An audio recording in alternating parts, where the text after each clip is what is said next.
We are addicted to the validation of the screen. Desperation is the ultimate turnoff. Like somebody always checking their phone and like scrolling while you're talking and like, oh, just 1 second, or checking their watch and covering it in the middle of a conversation. It is so distracting and truly makes you feel like that what you're saying doesn't matter. But high value people are comfortable in silence, and they don't need to fill every second of every day or every gap with a screen. And in the next few minutes, I'm going to tell you exactly how you can instantly become more magnetic, more attracted, and more connected with those in the world around you by making a few simple tweaks in your life. Here's the plan, y'all. When you are not constantly logged in, you are creating mystery.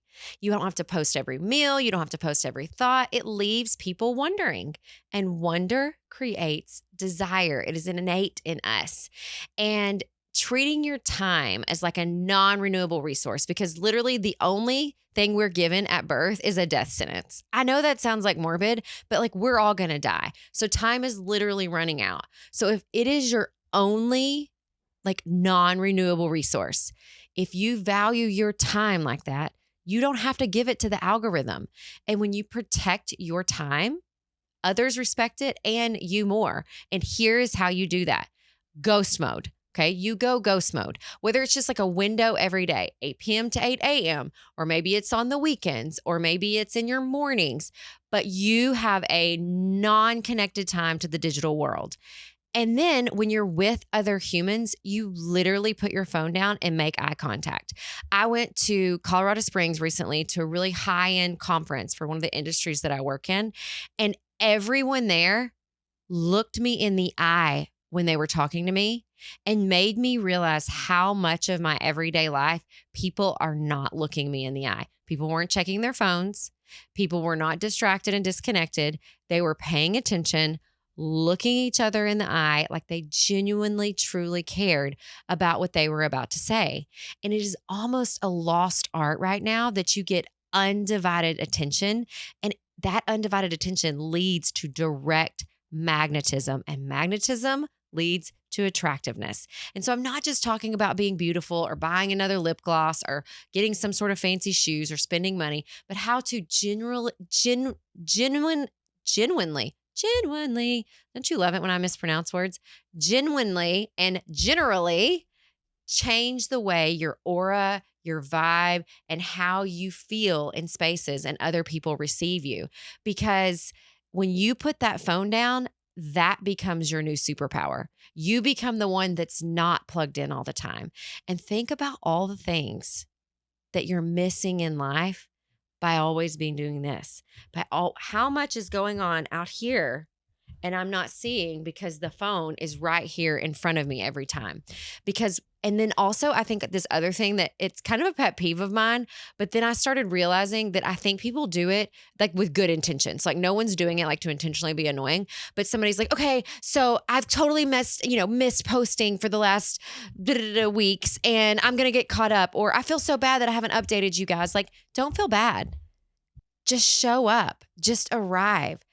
Update, post, create when you feel led, but don't feel like it's a responsibility. Don't feel like that it's you owe it to the world to let them know everything that's going on with you and your family. Like, social media can be so good, but then if we start to feel like it's an extra added responsibility, it's a really good red flag, like a moment that we need to be like, antennas up, antennas up. We don't owe our lives to the world. We don't owe our time to the algorithm, because remember, if we're not present in front of people all the time, that creates wonder. Wonder creates desire, and that leads to more interesting conversations. Like the conversation of, well, me and my family did, and they're like, oh yeah, I saw that on social media. It kind of like ends the conversation, right? But what if you were able to tell stories that people didn't even know about? Like, remember those days? We can be that in our everyday life right now by being intentional and realizing that we can use the tools at our disposal as we want to, but we're not obligated to. We don't have to. We don't have to tell everything. We don't have to tell our story. I remember when my son, he's 8 years old now, lost his first tooth. Somebody that I was an acquaintance with at work acted genuinely offended when I like, well, you didn't post about him losing his first tooth? No. That was like a moment for our family, but like, who wants to see that nasty tooth with like the blood all over it and like, ugh, like, no, gross. Like, but you don't owe that to the world. You can keep some things close to you and it actually, truly, genuinely, I need to quit using that word in this video, I think. Genuinely, hope you're getting a good laugh of my mispronunciations today.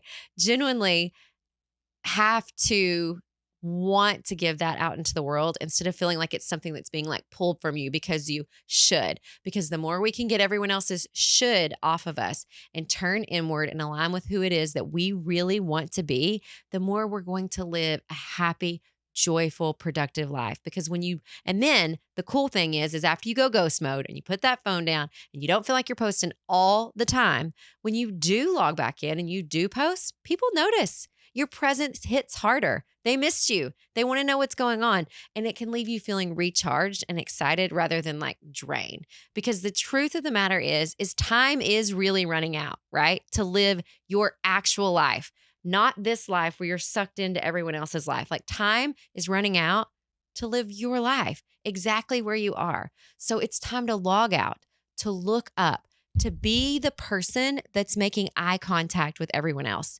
to be the person that people are missing out on because they didn't notice.